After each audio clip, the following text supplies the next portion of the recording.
حضرت عمر بن عبدالعزیز رضی اللہ تعالیٰ عنہ وقت کے امیر المومنین ہیں۔ آپ کی 3 بیٹیاں تھیں۔ آپ ایک دفعہ جو ہے وہ گھر تشریف لائے اور آپ نے اپنی بیٹی کو آواز دی۔ وہ بیٹی آپ کے پاس آئی اور اس نے اپنا ہاتھ جو ہے اپنے منہ کے اوپر رکھا ہوا ہے۔ پھر آپ نے دوسری بیٹی کو آواز دی، وہ بھی آئی، اس نے بھی اپنا ہاتھ اپنے منہ کے اوپر رکھا ہوا ہے۔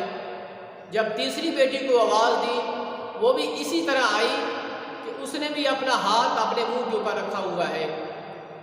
تو آپ نے جب تینوں بیٹیوں کو دیکھا کہ انہوں نے اپنا ہاتھ اپنے منہ کے اوپر رکھا ہوا ہے، تو آپ نے اپنی بیوی کو بلایا اور پوچھا کہ میری بیٹیوں کو کیا مسئلہ ہے، کیا وجہ ہے کہ انہوں نے اپنا ہاتھ اپنے منہ کے اوپر کیوں رکھا ہوا ہے؟ تو آپ کی بیوی نے کہا کہ حضرت آج 4 دن ہو گئے ہیں، ہمارے پاس کھانے کے لیے کچھ نہیں ہے، میری بیٹیاں جو ہیں وہ 4 دنوں سے روٹی جو ہے پیاز کے ساتھ کھا رہی ہیں، اس لیے انہوں نے اپنا ہاتھ اپنے منہ کے اوپر رکھا ہوا ہے کہ ان کے منہ سے بدبو آتی ہے۔ تو جب آپ کی بیوی نے یہ کہا تو آپ نے فرمایا کہ رب کا شکر ادا کرو، تو اس نے روٹی اور پیاز کو عطا فرمایا ہے۔ آپ نے فرمایا کہ رب کا شکر ادا کرو۔ کچھ لوگوں کو تو اللہ تعالیٰ ایک وقت کی دیتا ہے، دوسرے وقت کی نہیں دیتا، لیکن تمہیں جو ہے وہ رب کا شکر ادا کرنا چاہیے۔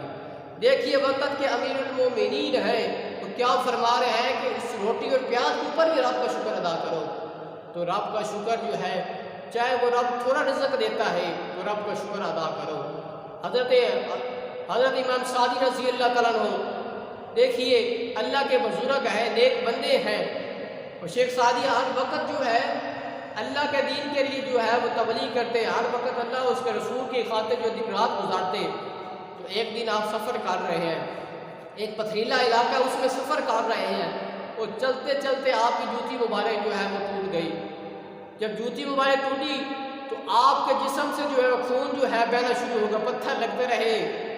جب پاؤں کے اوپر پتھر لگ لگ کے زخم ہوئے، خون نکلنا شروع ہو گیا، تو آپ نے آسمان کی طرف منہ کر کے کہا کہ یا اللہ، میں نے ہر وقت تیری یاد میں گزارے ہیں، کیا تو مجھے جو ہے وہ جوتی عطا نہیں کر سکتا؟ جب آپ نے یہ الفاظ کہے اور کہہ کے جب آگے چلتے ہیں تو کیا دیکھتے ہیں کہ ایک شخص ہے جس کا ایک پاؤں نہیں ہے۔ آپ نے اس شخص کو دیکھا تو فوراً جو ہے وہ اللہ تعالیٰ کی بارگاہ میں جو ہے معافی طلب کی اور عرض کیا کہ یا اللہ تیرا شکر ہے کہ تو نے مجھے پاؤں تو عطا کیا ہے، جوتی نہیں ہے تو کوئی بات نہیں۔ تو رب کی نعمتوں کا شکر ادا کرے۔ اللہ تعالیٰ کی جو بھی ہمیں نعمت عطا فرمائی ہے، چاہے رزق تھوڑا یا زیادہ ہے، اس کا رب کا شکر ادا کریں۔ یہ سب سے بڑی بات ہے کہ رب کی نعمت کا جو ہے وہ شکر۔ اس ویڈیو کو شیئر ضرور کیجئے، ہو سکتا ہے آپ کے ایک شیئر سے یہ بات کسی کے دل میں اتر جائے۔ جزاک اللہ۔